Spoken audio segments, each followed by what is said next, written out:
Hi, Tucker. I'm Todd. Hi, Todd. I'm Tucker.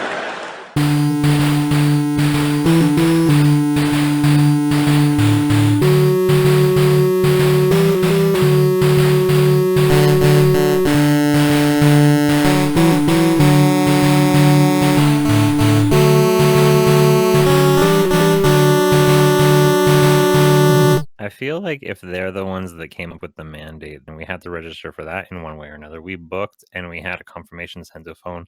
Just automatically send everybody their confirmation. Why do we have to meet you halfway? I don't know, because they set up a service and they want everybody to opt into it. Yeah, I'm tired of opting in. Oh, so you'd rather be strapped down and just given stuff. I mean, sometimes maybe. Yes, give me stuff, leave me comatose in a chair and just feed things into me. I give in. Me too. That sounds better than whatever this is. Life. So that's a wonderful tone for us to start tonight's episode on.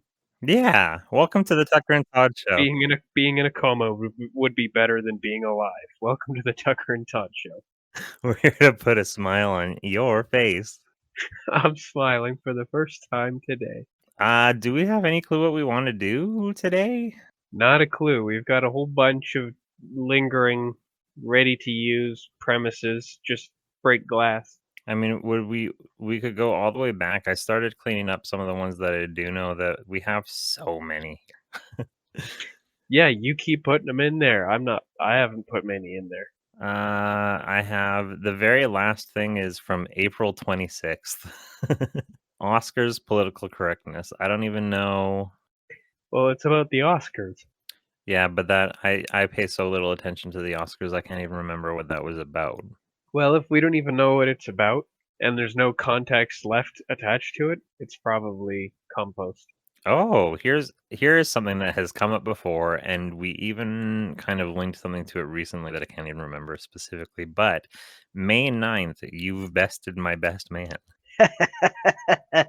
Yeah, you win a duel with the best man, you become the new Santa Claus. Right. Yeah, that is what you brought up recently because this was a premise that accidentally came up from I think our very first test recording in which I was tasked with coming up with like something uh funny but also menacing that a villain was saying. A villain was responding to something and my This line was was, this was Craig's origin story, "Oh, and yes, it you was." bested my best man, and I immediately, like, I slapped that entire idea out of your hands loudly and in public. Because it was ridiculous, loudly and in public. Stop that. Yeah, it was as if I had slapped a plate of food right out of your open hands. It's like when the cookout gets awkward in that. Do you remember that? I think it was actually a domestic abuse commercial that they've thrown at like theaters, and it maybe been on TV, but like the awkward couple fighting in the corner of the backyard cookout, and then everybody at the cookout starts cheering, "Fight, fight, fight!" And it's like a, if you don't speak up, then you're like participating. Interesting. I don't know what the tangent Being was. Sorry. being complicit in something that's occurring nearby to you that you're not otherwise interacting with. Yeah. I got punished in the 5th grade for a situation almost very much like that. I was complicit even though I was running over to see what was happening because something was clearly happening, and then I ended up being part of the core group of kids that got in trouble for my best friend being pantsed on pajama day. I mean, I'd be surprised if that only happened once on pajama day. Why are we having pajama day? Why are we having kids running around with just a pair of pajamas on? Because uh, somewhere there is a very disturbed, creepy individual who decided it would be okay for kids to do that. And so what happened ended up happening in this case was one of the girls from because it was a Christian school that was split into like the middle school and the high school with a chain link fence in between. And then one of the girls from the high school came over the fence and chased my friend up to the playground, and a massive group of kids bundled around, and then we all watched as she pulled down his pajama pants. Gross, creepy. Boo! Right? And so we all got in Creeps trouble enable because, this. yeah. But I remember my punishment, even though I was, like, in the principal's office is like, "Well, you should have done something. Why didn't you stop it?" My punishment was to spend the day with another girl who was involved, who was, like, the girl I had a crush on in the 6th grade, and we had to help a first grade class for a day. We didn't have to be in class. We just hung out with the first grade class and make fun of first grade kids for a day. Yeah, not only was an idiot responsible for enabling, like, creating the conditions that led to this, but idiots were apparently in charge of doling out the punishments. It's all just idiots everywhere. I feel like any system with humans comprising it is as flawed as the humans that comprise it. Yeah, that's exactly what that means. Every system that is run by humans is only as smart as the dumbest human in it. And like 45% of the humans just want to get home and get high and masturbate again. Yeah, no kidding. Some of them don't even wait till they get home. No, they don't. Well, So what were you expected to do? Like karate chop this chick in the neck before she could take your pants down or what? Like how were you expected to intervene? And how much trouble would you have been in if you had headbutted her right square in the middle of the face? She well, said, that's the "I other thing, stopped right? it. I stopped it." I stood there and I spread my arms apart and I put my hands on my hips and I said, I demand you in the name of Jesus Christ our Lord, halt. I think the best way to have put a stop to that would have been to tug your own pajama pants down before she got the chance to get to your friend. I win. You just dominate. And then you T-pose at her, yeah. uh, I want to talk about besting the best man. Okay, okay. Let's produce a little scenario. Is it is a best man thing. So where is the setting? Are we gonna be in North America? Is this like your typical North American quasi Christian marriage? That's interesting. Because my first intuitive response is that it's somehow tied in with the wedding shooter. Can we elaborate on that for people who think we're talking about like a mass murderer at weddings? Well, we have a sketch about the joke being that a photographer for weddings refers to himself as a wedding shooter, I know, and he's really close friends with a mall shooter. and a school He shooter as shoots well, kids. He shoots kids. He'll a shoot your pet wife. shooter. He'll shoot your wife. Yeah, I'd gladly shoot your wife. I'm actually. I wonder if we should do that one soon. I'll put that on the list of ones that we get off the chopping block. But I mean, I So is the mean, shooter involved in this? the shooter could be there just as a cameo, maybe. Because I mean, I don't know if the shooter is actually the kind of thing that would take up an entire sketch. I think that might actually, because it's a joke that you can make like 10 times, but then making it any more than that stops being funny. That's a good point. Maybe it is just kind of a side conversation when if we need to have a little dip in the action or something. I'm not sure. Well, I do want to before we say, so there is a scene that starts with a wedding, but I kind of want to, before we figure out exactly what the settings and who the characters are, is figure out kind of what the premise is. And I think the premise is the Santa Claus thing. Naturally. Now, is the death of the previous best man deliberate or accidental? Because that's going to have a major impact on the tone. And so, well, I guess now coming back to it, are you imagining that the besting of the best man occurs at the wedding? I'm gonna assume that it occurs like right before the wedding, and so there's a scramble to get kind of re-prepared because all of these kinds of scenes always occur 5 minutes before everybody's expected to walk down the aisle and give their vows.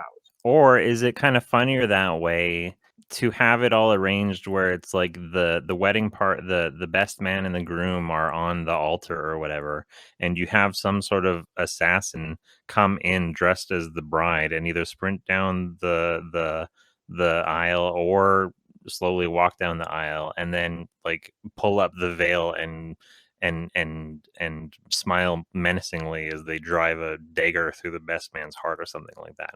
And okay, but so somebody is disguised as the wife and is using that to get dangerously close to the best man to murder him. Right, because like, are we best? Because can't even remember. Was the best thing with the best man originally a duel? I don't think it was a duel. I think we just bamboozled some bodyguard or someone in security because this was us just getting close to Craig. So is it funny if it is in a Santa Claus scenario, they accidentally get rid of Santa Claus? Okay, so to explain for a listening audience, when we say Santa Claus, I'm referring to Scott Calvin, Tim Allen, who frightened Santa Claus and he fell off the roof and disappeared from his suit. And then when Scott Calvin, Tim Allen put the Santa Claus suit on, he became Santa Claus because of the legal binding clause of Santahood. Yes, naturally. That is exactly our context is whether if you kill the best man, whether deliberately or accidentally, you will become the best man and take on all the responsibilities therein. So, in order for this to be funny, should it be heightened a little bit in the order? Sorry, should it be heightened a little bit in terms of what the best man actually is? Is it sort of a supernatural position like a Santa Claus, or is it funny because it's a very plain lackluster role? You're literally the best man at a wedding, but it has this grand sort of like spell thing attached to it. It's funny because it's mundane, and this will be like mystifying to everybody because best men are everywhere, weddings are everywhere, but never before has one been so murdered at a wedding. Although I still kind of lean towards accidental death because with accidental deaths you can do the Rube Goldberg machine, and I love those. Well, there's the accidental death. Hmm. How about do we have, because I think maybe there should be, in order for it to be best thing, I think as a joke I'd propose that it was like fencing. We can do a duel. I'm perfectly fine with like there's a couple of ornaments on the walls that have swords stuck in them, those kind of like a shield with swords on them, and you got to draw the sword off of the wall and then you challenge the son of a bitch to a duel. No, but it could be both, where we have two characters who have nothing to do with the wedding who are engaged in a duel, and the duel goes through the church. It busts into the church either in a Blazing Saddles busting into the studio sort of sense, or it just like happens. It's like it's a fencing duel that covers a lot of ground, and they go through a church, and a wedding is going on, and then they accidentally kill the best man, and the groom shouts out, "You bested my best man!" I am 100% behind the idea that this is a duel that has nothing to do with the wedding. That just it happens to be passing through the church. Like they one guy will backflip through a window or something, and his assailant pursues him right in. Oh, this could be our Princess Bride thing. I was trying to convince you to do a grandpa Peter Falk thing with your Columbo voice, but It's a work maybe in progress. It's not even a Colum voice yet. okay. But yes, I agree, and this is an opportunity for that. Yes, good catch. And so, whether we do that or not, this maybe we do start figuring out like a Wesley character. We have a long dialogue, a long, is it kind of pretentious dialogue? You know I can do it. Yeah. Between these two fencing characters, and they're covering all sorts of crazy ground. Maybe they're going through a construction site as Oh, then they definitely have to be fighting across an I-beam as it's being carried by a crane. You know, does the yeah, exactly. Does the crane actually carry the I-beam through the church, and that's how they get into the church? I don't that because then it stops being the duelist's fault and it becomes the crane operator's fault, That's and I true. don't I don't want it to be his fault. He'll get in trouble for that. Okay, it just carries them over from point A to point B, and then it transitions from there into some spot or another. It can definitely, transition them over to, say, like a piece of scaffolding that they can then kind of tip over, which then sends them through a nearby church window. Everybody loves it when two guys are fighting on something as it's falling down. Of course. And then, of course, it's going to crash into the side of the church, and both of them will go tumbling through the window, at which point the duel will just resume because it's like that one scene in that Bond film. I think it was Pierce Brosnan's last one ever, where they just have like half an hour of the movie is just these guys sword fighting through various locations. Okay, then in that case, we have to use some of the locations of similar famous examples of this meme. Well, then they have to fight their way through a museum. They're going to have to fight their way through a construction site. We're going to have them fight their way through a movie theater and literally cause panic. probably fight their way right out of the movie theater, through a mall. One guy's gonna trip and fall into like a fountain in the middle of the mall. We can go all over the place. Yeah, at one point they go into we don't see them, we just watch the camera pauses at one point as they go into, like, the wrong bathroom or the wrong change room and all the ladies scream. Oh, I like that. And that'll be the only instance where the fight is actually interrupted because both of these guys are going to go rushing out and apologize with their hands up. Like they even sheathe the swords. They put them back in the scabbards. They just run out, hands up. Oh my gosh, I'm so sorry. I wasn't looking. I'll be more careful in the future.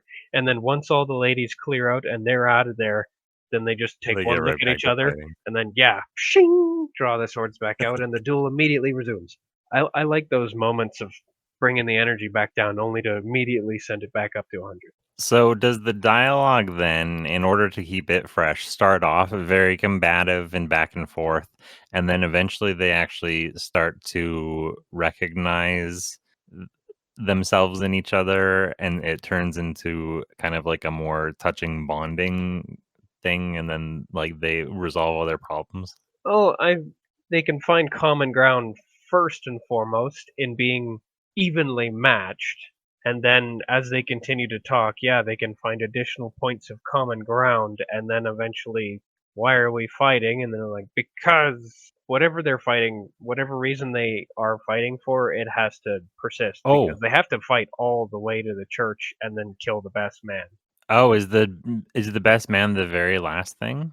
Because then it would have to transition. I'm interested. So, because for 1 second, I was thinking if the best man joke is something that happens kind of in the middle, then as they do resolve their issues, because maybe it happens there and then they just keep moving. If they keep fighting and now one of them is the best man, they eventually resolve their issues, and then as they're having a moment of like staring into each other's shimmering eyes, one of them stabs the one who became the best man and watches him die and goes, I'm the best man, because that's what we Well, wanted see, all I along. was I was kind of thinking that the best man part would occur partway through.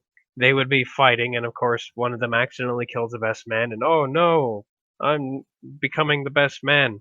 And then they have to pause their fight for the duration of the rest of the wedding, and then as soon as it's over, they resume fighting. Oh, they would have to pause it because he has to be the best man, you're right. Yes, he has to carry on the ceremony. So the other swordsman actually just like he takes a spot in the audience and just sits down, and He he becomes part of the party, he's, like, tearfully dabbing away or he's dabbing away tears. Yeah, because for some reason, the best man, who wasn't the best man 5 minutes ago, has a fully prepared speech ready to go. So Oh, he's do we see the delivering a best man speech, and the other guy is it brings a tear to his eye.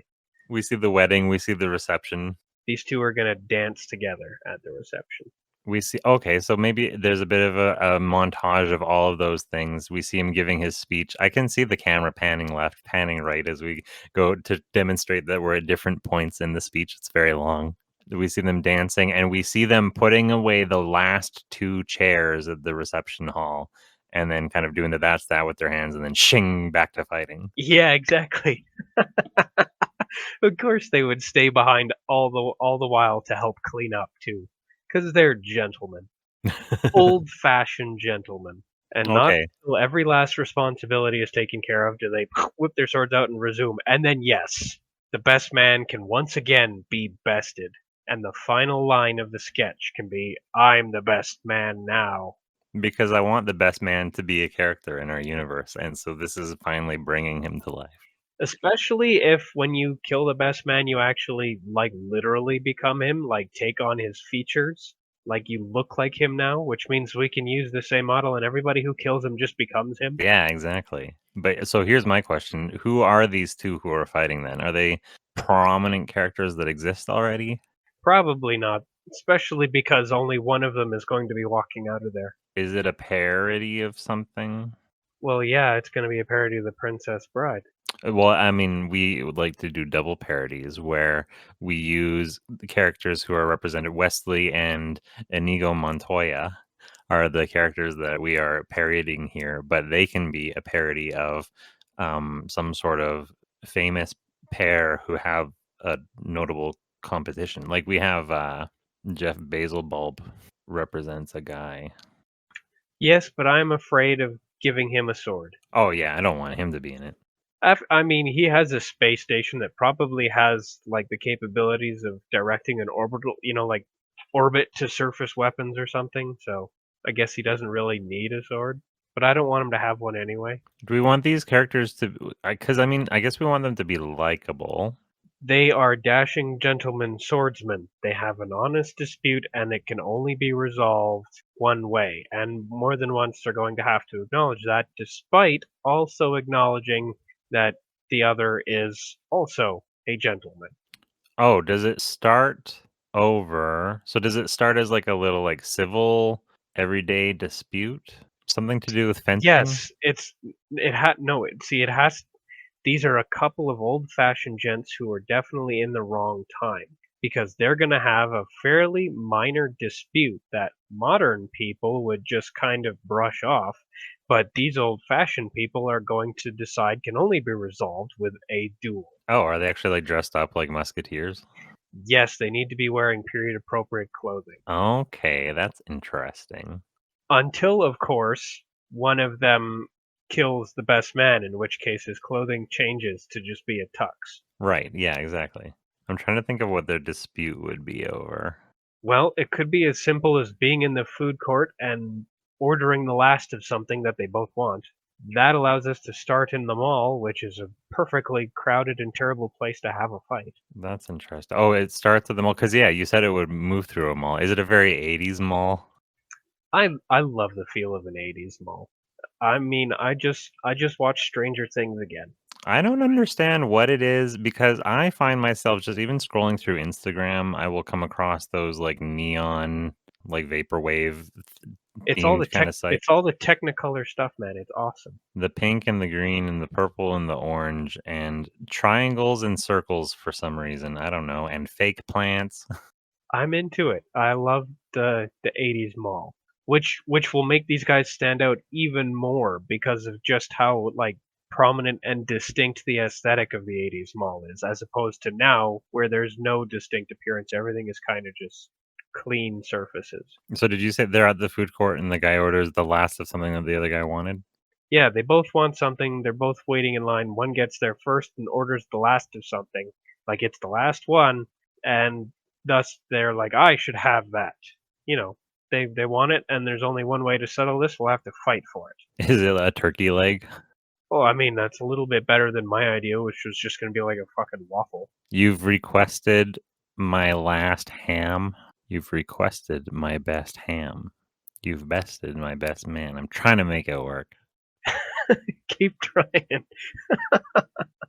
You've requested the last ham. It's foreshadowing for idiots. See, if we're going to do that, then that particular kind of sequence of sounds is going to have to come up more than just that 2 times. Okay, well, here, I'm going to open a doc and make a mental note of that because if I can sell you on it good enough, then I will feel proud of myself.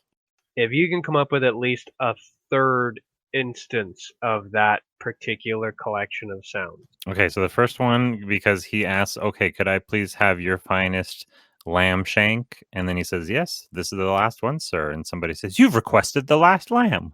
Best lamb? I don't know. No, it doesn't always have to be best, but so long as it follows that same kind of just that same sort of pattern, that rhythm. Okay, I will work on it. I believe in myself. I have done better puns in the past. I can do this too. So at the food court, they order lamb. He says that's the last one. How dare ye have at ye even. Avast. That's it. Pulls out the white glove, slaps him across the face. There's only one way to settle this, sir. And for some reason, they both have swords in the food court, so they draw. Maybe they're ordering falafel or doner. They grab the swords from the goddamn one. Can you give me 10 minutes? My guts are bothering me. Well, you have as long as you need. It's time for a BM break. Okay, clear. Welcome back. So, if I recall, the duel has just begun. There was some question as to where they were to acquire their swords and if they came from the nearby Donair place. Did they steal them right over the counter from the gyro shop? I mean that is sort of funny because a gyro shop would have lamb, but it's also these guys are in their period dress, so they probably would have swords, no? Correct. And I was just about to say that. Like, there's no reason we can't actually be zoomed in a bit so that their swords are out of frame until the moment that a duel is called, in which case it pans out and then we can see that they are in fact armed, and probably everybody around them is watching them with some level of like shock because they've had swords since they came in. Are we zoomed in very close? Like, is it a late comic reveal that they're dressed in period dress? I think that would be the best. Somehow we'll be over the shoulder or something, but we won't see their silly musketeer hats and stuff. I can almost imagine it in sort of like an anime kind of thing when you have angles that close. It's very close over the shoulder, very close furrowed eyebrows, maybe even with like internal monologue voiceover. Oh, well, if it's gonna be an internal monologue, it has to be like uh, a normal volume, but like a whispered tone, and it needs to have a slight echo on it. Yeah, of course. Because these guys always whisper to themselves, even in their own internal monologue, even though it's at full volume and it has an echo. I mean, maybe it is sort of funnier since they're gonna have a long drawn out dialogue if they also are constantly monologuing to themselves in the same voice. Will they be monologuing periodically throughout their duel internally? Oh, that's funny too. Are they pausing to like giving each other time to internally monologue? What are you doing? I'm internally monologuing. Oh, pardon me one moment while I do that as well. That is sort of an anime thing as well. While both characters will kind of sit there like like Yeah, no kidding. They'll just kind of glare at each other from across the field and just think to themselves instead of doing anything. while they're panting. So this would be sort of funny if we addressed that and they specifically gave each other the space to oh no, by all means. Yeah, after they fight for a little while, they can take a breather. They're both honorable gentlemen, so if one of them needs to stop to take 5, then they will both stop, at which point one or both of them can internally monologue. And it would also kind of be funny if one of their internal monologues interrupts the other's internal monologue and apologizes for it, Oh, as if that's they can funny. somehow both share the thought stream. They make one of them like makes a face at the other as he gets interrupted. And then, of course, has to call direct attention to it by apologizing within the same internal monologue, thereby cluing the audience into the fact that, in fact, they can all just hear each other. Maybe at one point, one guy finishes his monologue and they go back into fighting, and then he goes, "Oh wait!" and they pause again, and he pulls out a dictaphone and like adds a little tag to the end of his monologue in his very serious tone, and then puts it back. Interesting. So, not just having an internal monologue, but recording it. Yeah, and editing it on the fly, An interesting addition.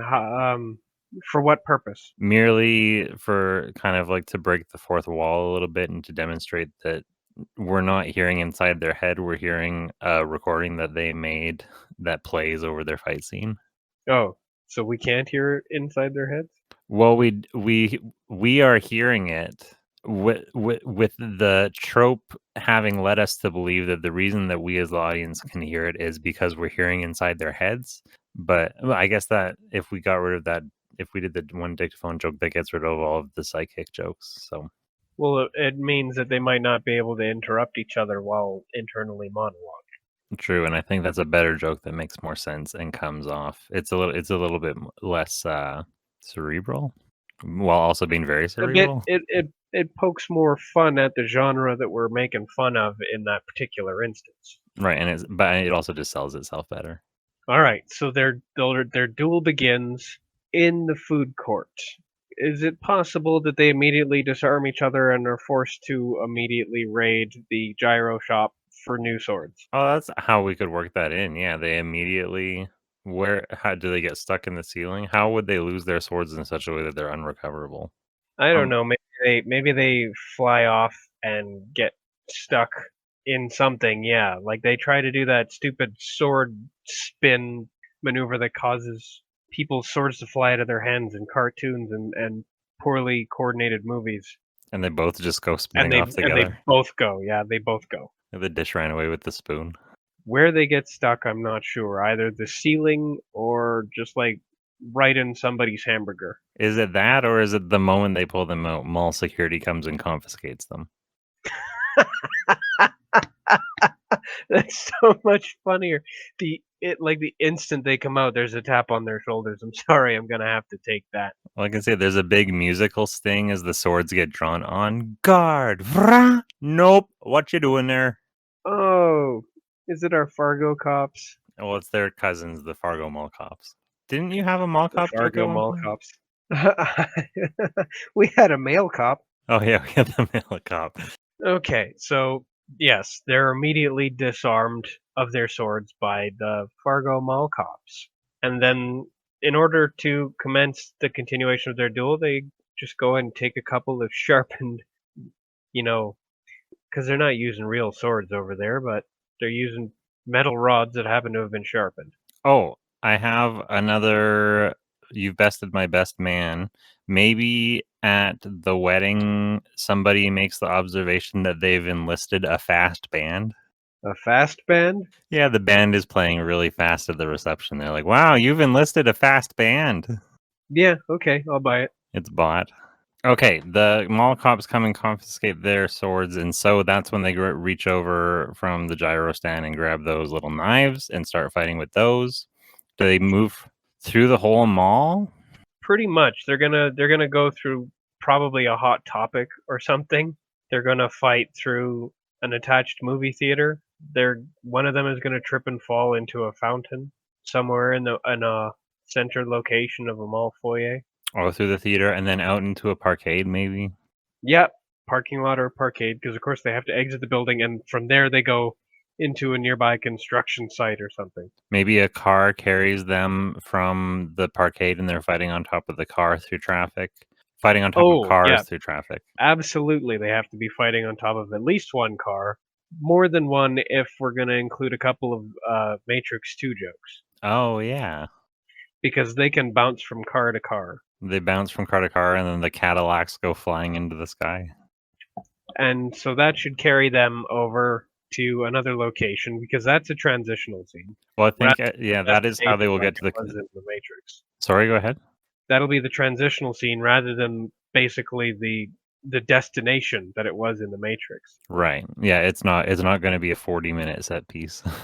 No, it's just going to be a quick kind of poke fun at the Matrix. We're going to have like one slow-mo thing just so that everybody knows. And then so the traffic was how they will get to the construction site. Then they'll move across the construction site and that will somehow, maybe that'll take them to a subway.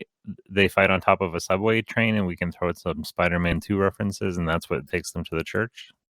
How do they get to the church from there? The church is downtown and the subway drives past it really quickly on a curve and they go flying off the train through a window into the church.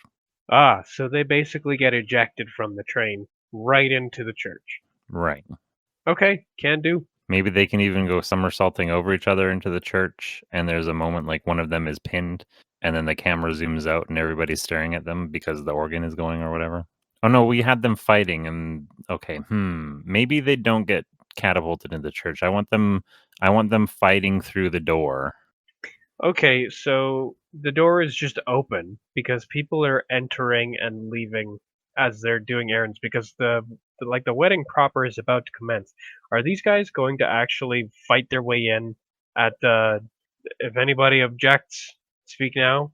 Do we want to do that? That's funny. We see them going up the front stairs of the church and then the camera moves inside and we see the proceedings and we hear if anybody has any objections, speak now or forever hold your peace. And that's where we hear clang, clang, clang, clang, clang, clang, clang, clang as they make their way down the aisle and everybody watches in shock and horror. Now, something that I had considered is that if we're going to use one set of improvised weapons, there's no reason we can't use multiple sets of improvised weapons. So what kind of weapons could they have picked up as they went along to continually replace the ones that they were using? Oh, and they would all be environmental, obviously. Naturally. Like if they're passing through the construction site, they each wind up with a piece of rebar. Yeah, that's exactly what I was thinking. And then in the But church, what would they pick up in a place like a movie theater? Oh, in a movie theater, they might use, I guess, maybe one of those. Like velvet rope stands or whatever. I don't know. Ah, yes. I know what you're talking about. I don't know what they're called either. I think we found out recently they're called a stanchion. Oh, well, we've probably crossed this bridge before, yes. So a couple of stanchions, yes. But yeah, they just as they progress, they wind up, I don't know, probably ruining their improvised weapons as they go, so they have to just pick up new ones. And so wherever they happen to be fighting, they're fighting with an implement that is kind of representative of their location. Oh, does as they when each weapon they pick up, do we see a little durability bar appear above their head and it slowly wears down as they fight? Do we want to actually track durability throughout the fight? I don't know. Just to watch it with each hit, the little bar goes down a little bit until it's flashing red. If you aren't intimidated by animating that, then I won't tell you not to. Okay. All right. So yes, improvised weapons. But here we are back at the wedding. If anybody objects, speak now or forever hold your clang clang clang clang. They're fighting. Are they fighting with? They need to pick up shortly after entering the chapel. They need to pick up a couple of objects that would be appropriate for the location that they can fight with. A crucifix and Oh, I mean, technically, it's vaguely sword shaped. if you hold it from the short end, it even looks like one of those like crossbar swords, whatever that's called.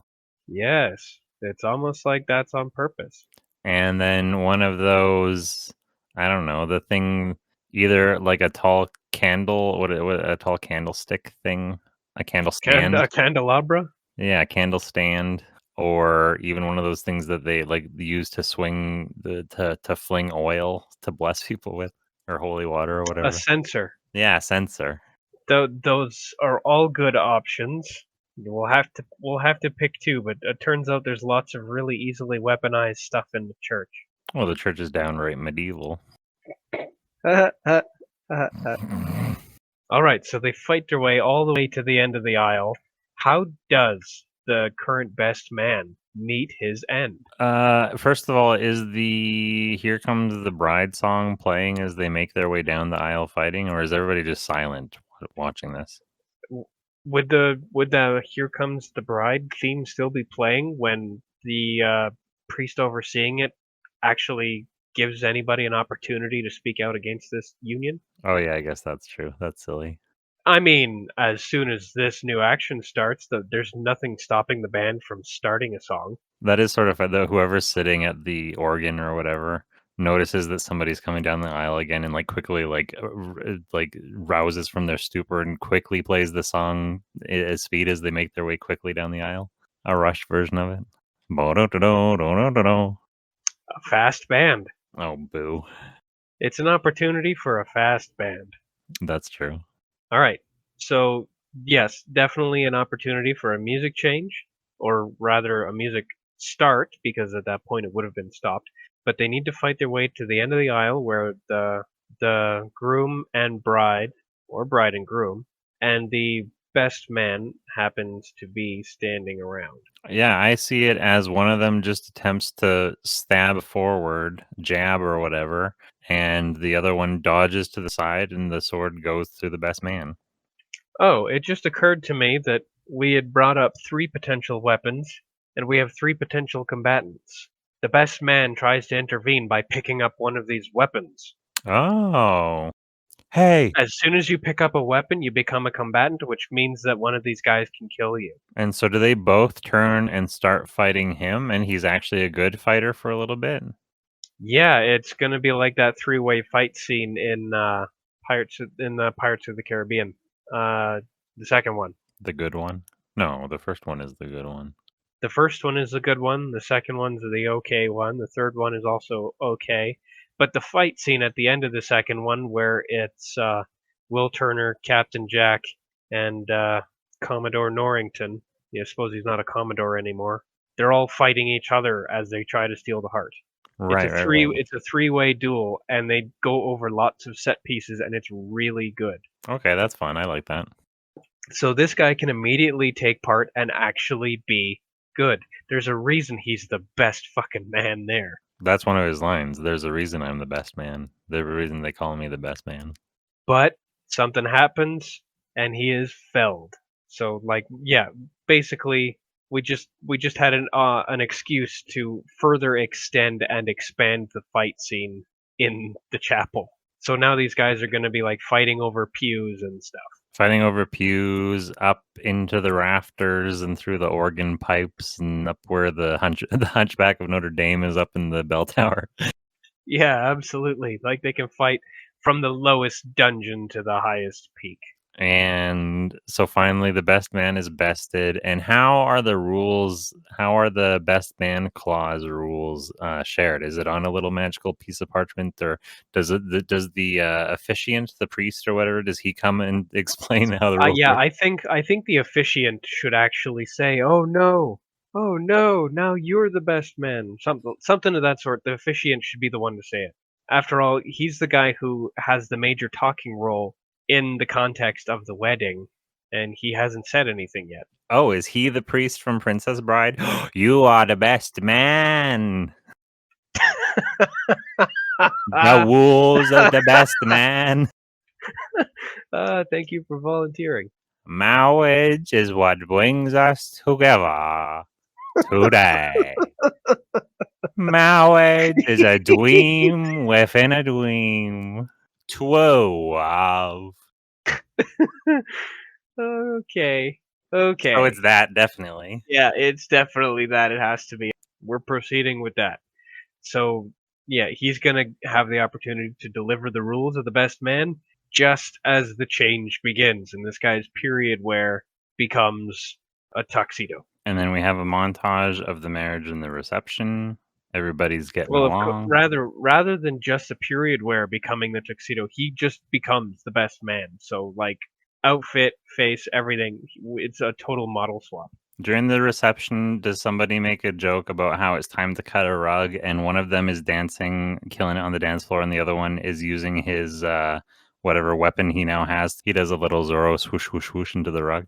What letter does he put in it? Well, if he's the best man, it's a B. Is it slightly on fire? Oh, that's funny. It's smoldering. Naturally, he is the best man. It's kind of funny that his initials are BM. That is also a Brooklyn Nine-Nine joke. I have Brooklyn Nine-Nine humor. That is my favorite kind right now. The 8th and final season just made it onto Netflix. I That's saw the end that. of that show. I think I'm 3 seasons behind, so that might be fun to actually binge that one. It's worth it. All right, so the rules have been given. The guy has changed into the best man. Everybody's kind of resumed wedding frivolities now that that inconvenience is out of the way. And he does his BM on the carpet. Oh, is that somebody's line? Best man did a BM on the carpet and they rush over. I'm cutting a rug. I don't know the order of operations. Something of that line. And as we said, okay, to go through the whole wedding, do we at any point see what happened, like maybe in a post-credit sequence, what happened to the best man? Is he just like, he's gone now? Oh yeah, he faded away. His clothes just like even his clothes disappeared. First his body disappeared, then his clothes, which were now empty and personless, they disappeared. His soul has just kind of been assimilated into this guy. Should I do like a stop motion of him turning into a piece of paper that crumples up and then, I don't know, trying to do creative things with it? Or it literally could just Yes. fade out Back to the Future style. Back to the Future style is probably how it would go, but the real question is whether the original Best Man's personality actually kind of takes over the new body. Like if the Best Man completely enters this guy, or if this existing person just takes on the responsibility. I think it's funnier the second, because I think it's a little bit more. I think that would be harder to convey, and also it's funnier if the guy is now just stuck with responsibilities and he has to do them knowingly. I think some basic understanding of best manning has to be assimilated into him, though. Mostly because he doesn't have any elves to show him the ropes. Yeah, that's true. Oh, does his monologue, he starts hearing other voices inside of his head? He hears the voices of all the previous best men before? I was considering that they're all just now occupying the same headspace, but that is creepy. That means the best man is actually a gestalt entity. Oh, he's like the Avatar.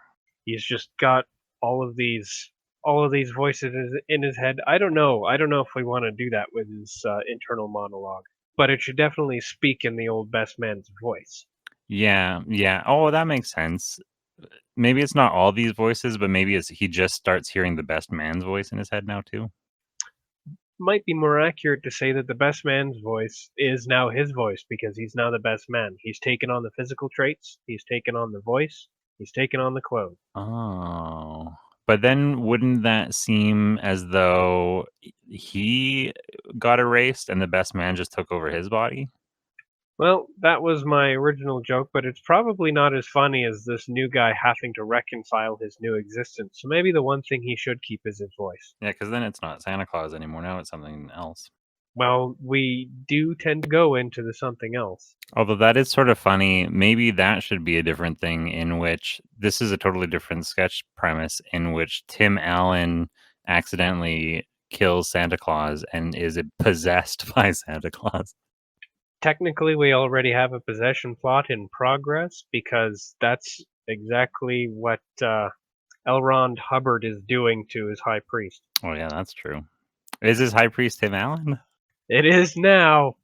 That's so funny.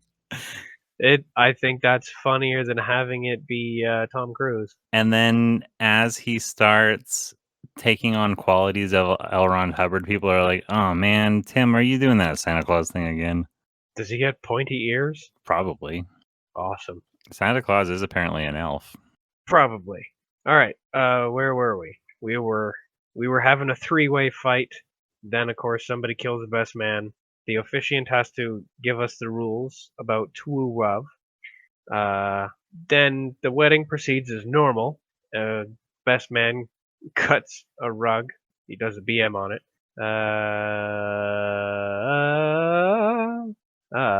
And then I suppose everybody just parties. Yeah, they party, and then as we said, they clean up the party, and then as they put away the last chair, that's when they begin fighting again. Or does he live? No, yeah, I was gonna say, does he live? No, they happily ever after? definitely have to continue fighting.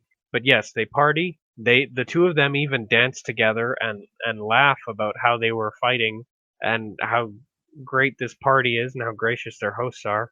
And then of course they stay afterwards to help clean up because they're perfect gentlemen. And everybody else is gone, so they put up the last chairs.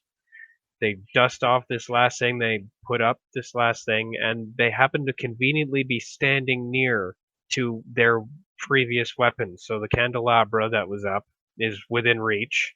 The suspiciously sharp crucifix that was used previously is within reach.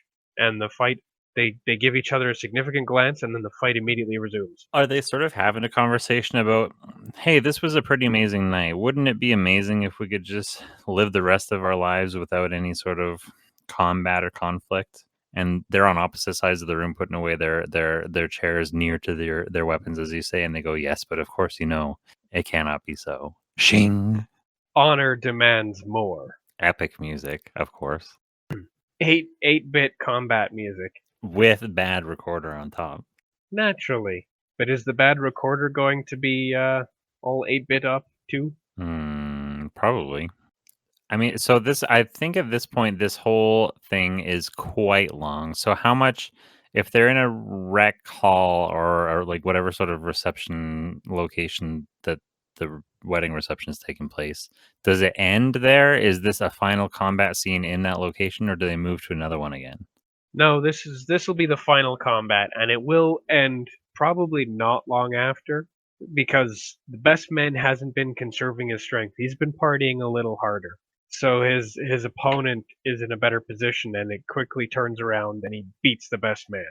Now I'm the best man, he says as the shadows gather around him and his clothes slowly become a tuxedo.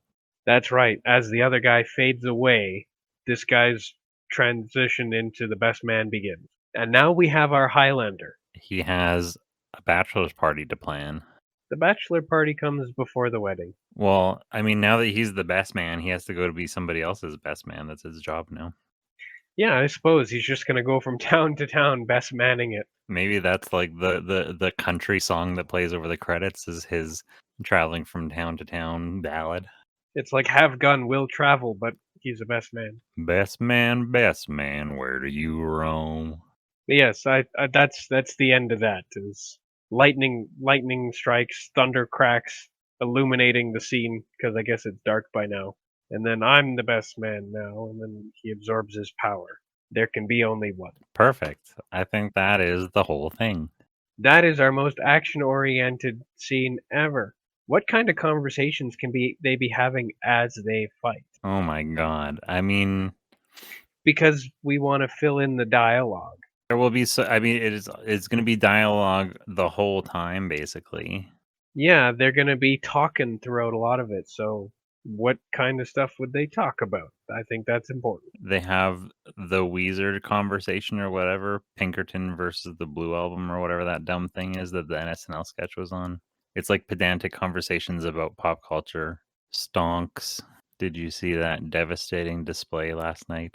I did not. What devastating display. Oh, I mean, that's one of the things they say. That's an IT crowd joke. Oh, god damn it. You got me. I got you. It's, do you know the joke?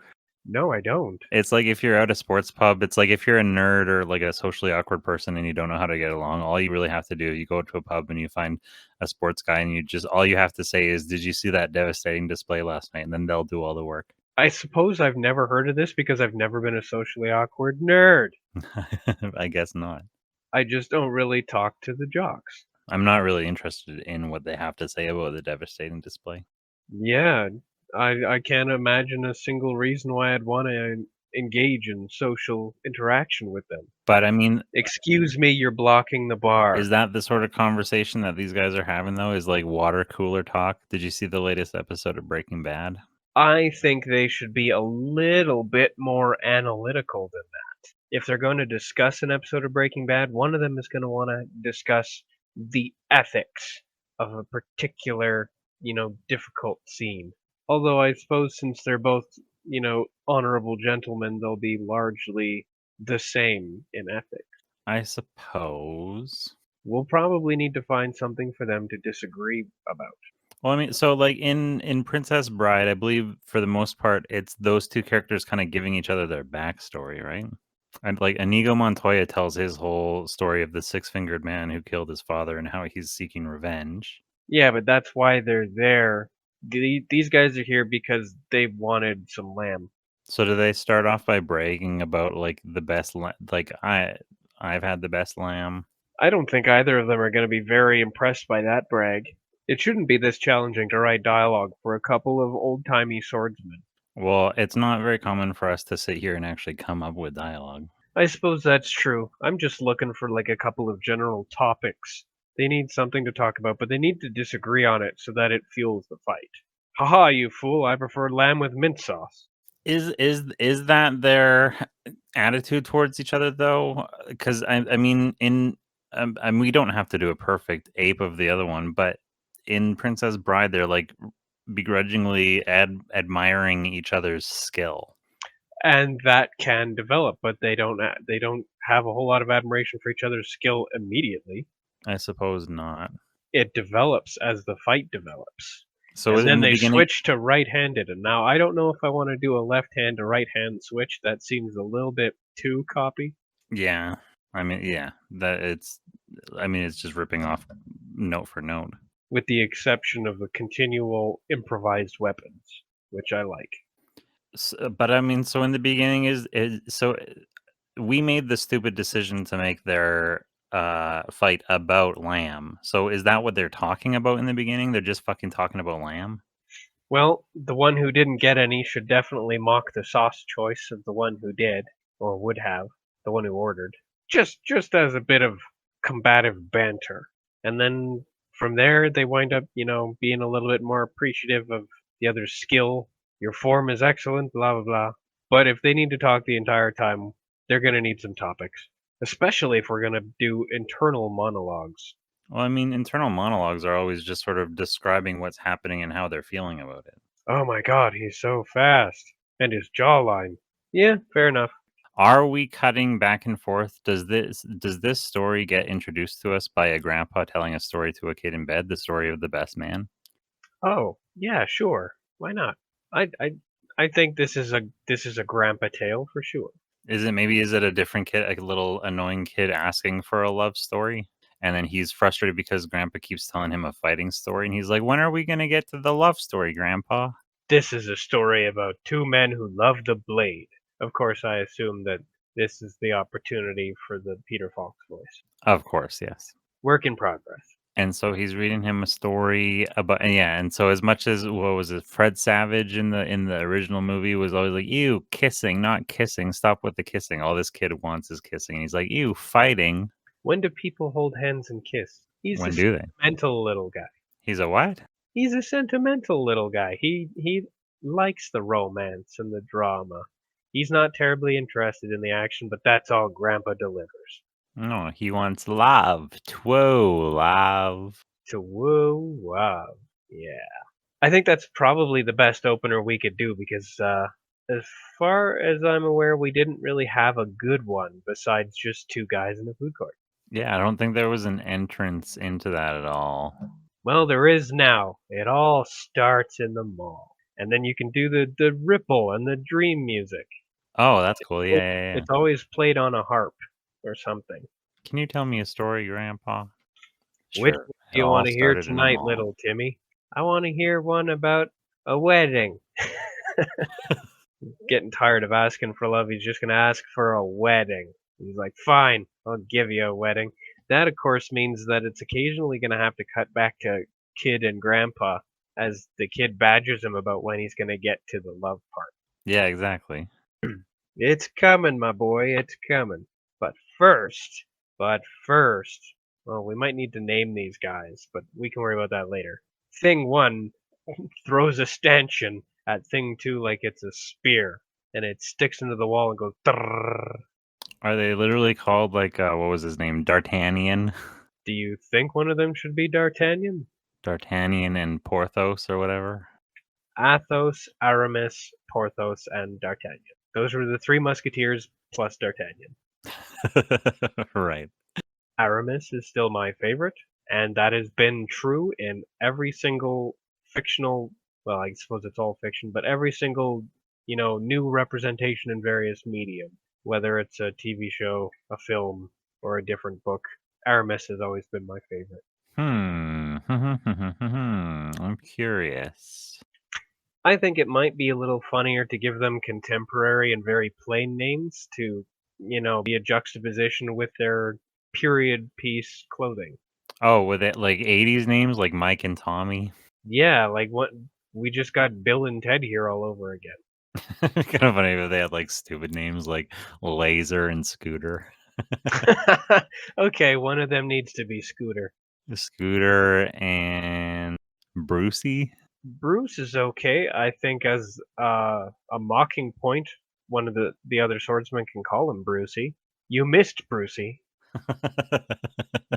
I would hate to be called Brucey, I think.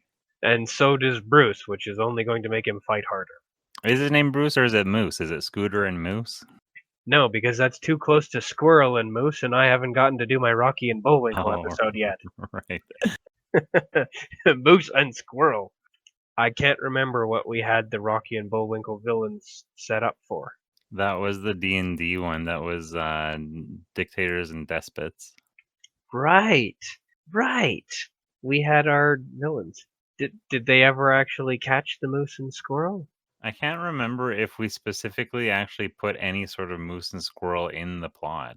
Well, we're gonna go ahead and leave it open just in case because we still have our despots. But now if we Definitely do want have a Scooter. I was going to say, now that we do have the grandpa and the kid being a part of the scene, though, that does help us do some of the transitions and like montages a little bit better. We can have them, we can have their voiceover cutting in with the monologue voiceover and like having like interacting with each other.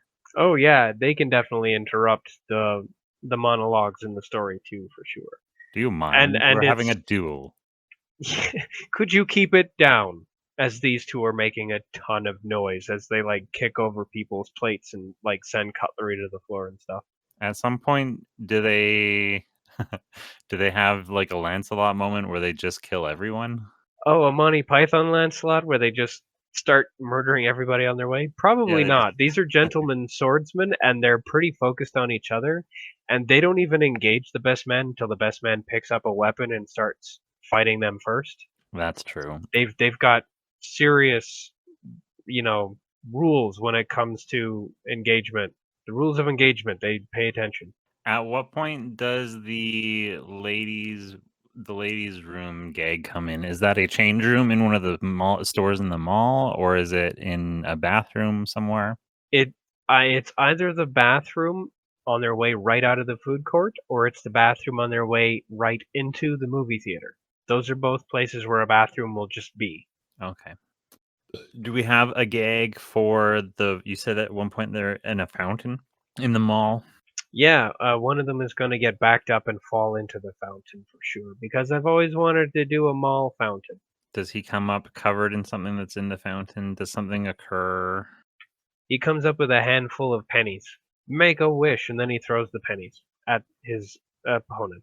He drops them in a sock. If he has a sock, that would be pretty cool, but that's a whole new improvised weapon. I mean, it could be an opportunity for them to do a weapon switch if they haven't done one at this point. They've made their way a fair way through the mall. Yeah, it'll depend on where we do the fountain gag, because they definitely do a weapon switch once they get into the movie theater. They pick up the stanchions. Did they do a switch when they were in Hot Gossip? Like, have they made any other switches since the food court? No, but if they go into Hot Topic, they're gonna have to come out with dildos. With dildos? Do they have dildos in Hot Topic? I don't know, but they have them in Spencer's, That's true. and they're always just like pop culture dildos. Actually, it would be kind of funny if they went into Spencer because I guess both are recognizable. But it would be funny if they went into Spencer and came out with like novelty gifts as weapons. That's what it is. It's just a novelty dildo. But novelty, any kind of gifts. One of them can have a fake lightsaber, and they Yeah. make the sounds. And then the other guy, he's got. I don't know if a rolled up thing of posters is going to be any match for a fake lightsaber or not, Probably not. He's got a slinky. but definitely an opportunity for a weapon change in there. And then they can do the fountain after they do the movie theater. And then that allows them to ditch the stanchions and at least one of them to pick up a sock full of pennies from the fountain. All right, I think that's all of the gags and set pieces in the mall. The parkade and cars is kind of a quick one. There's a reference to. I'm just kind of going through it all, figuring if we need to slot in anything else. One of them Oops. definitely needs to hit the other one with a parking cone, and that's an opportunity to reference VLC Media Player. That's the only weapon I can think of that's going to be in a parking lot or a parkade. Various kinds of traffic cones and other.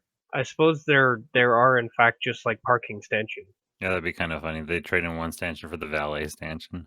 Yeah, just another one.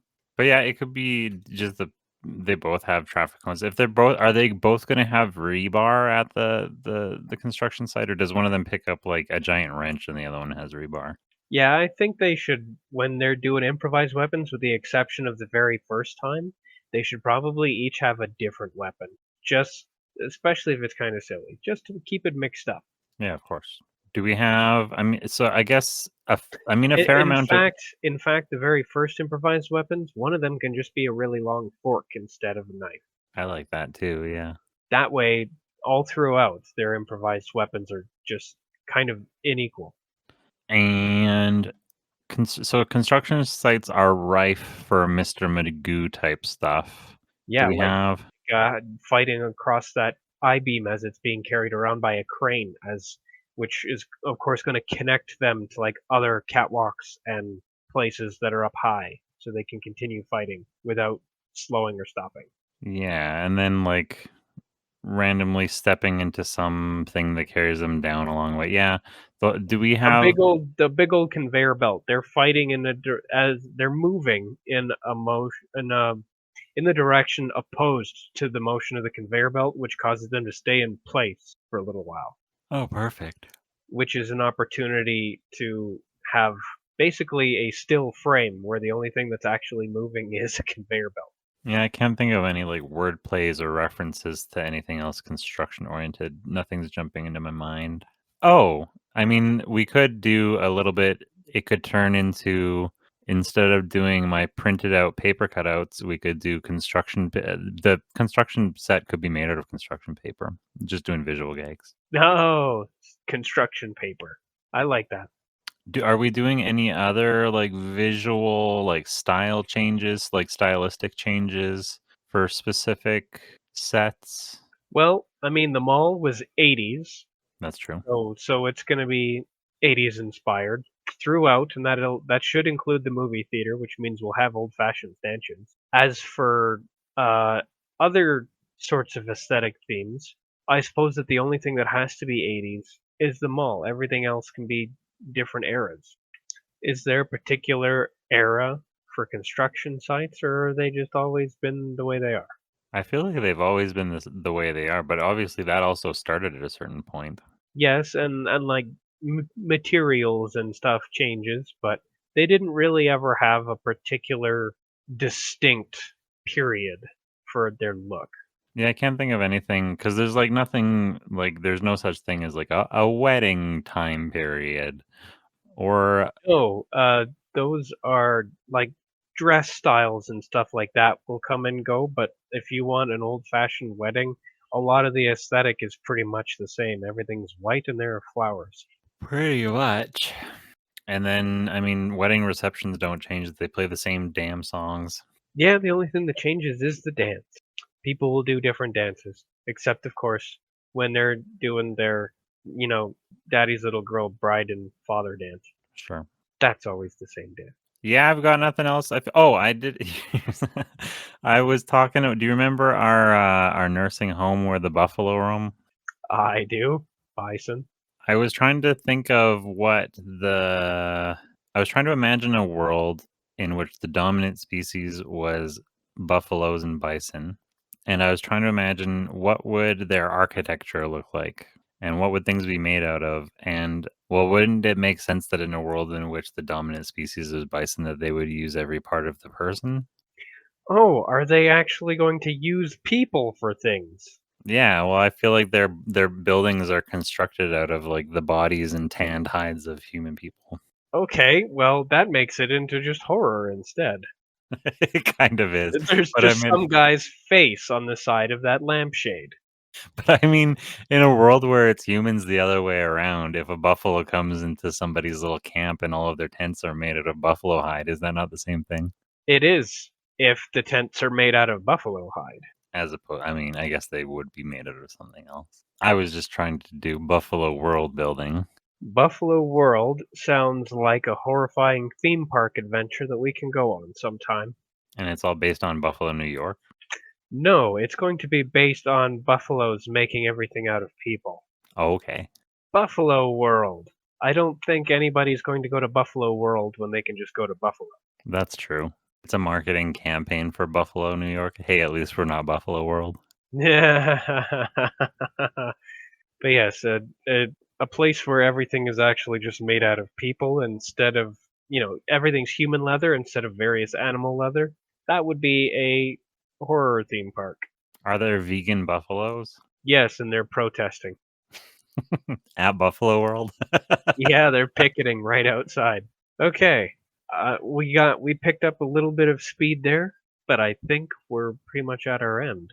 Yeah, that was a little gust in my what do you call it, sails? Yeah, we call those sails. I was gonna say a gust in my wind in my sails. You wind in your gust. The gust beneath Wind my in your wings. gusset. Whatever's Ooh. happened, we completed some more of that sketch. Is a gusset exclusive to female clothing, or does men's clothing also have gussets in it? According to art, men had gussets as well. Okay. Oh, it's a diamond. It's specifically the insert in the seam to provide expansion or reinforcement. Okay, I get it. Yeah, to reduce stress from tight-fitting clothing. I get it. I understand. I learned something. Yeah, but I'm not going to retain it because gussets aren't important to me. No, I suppose not. Gussets aren't important to me. I suppose that I would start to care about them if they were to cease to exist. I don't know if they're still in my clothes or not. Anyhow, Yeah, this that's has an been exploration for another day. defloration, did you say? Oh, That's an exploration. exploration for another day.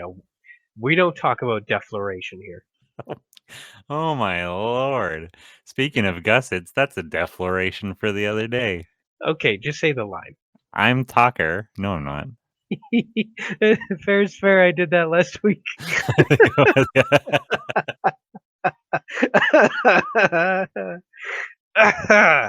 All right, I'm Tucker. I'm Todd. This has been a show. And you've been an audience. Thank you for tuning in. And tune in again. Please. And tell your friends. Yeah, please. We set out to build a community. Help us build this goddamn community for free, please. Yeah, we want to collect funny and interesting people. I guess that would require us to start being funny and interesting. Ah, shit. Practice makes passable. That's what it's doing for us, yeah. All right. I think it's time that we told Craig goodnight. Yeah, Craig, get out of here. Watch this. Pay attention as I make you disappear. Powering down. I'll power down whenever I please. Thank you very Fuck Tucker. Tucker sucks. And fuck Tucker's friend, Todd.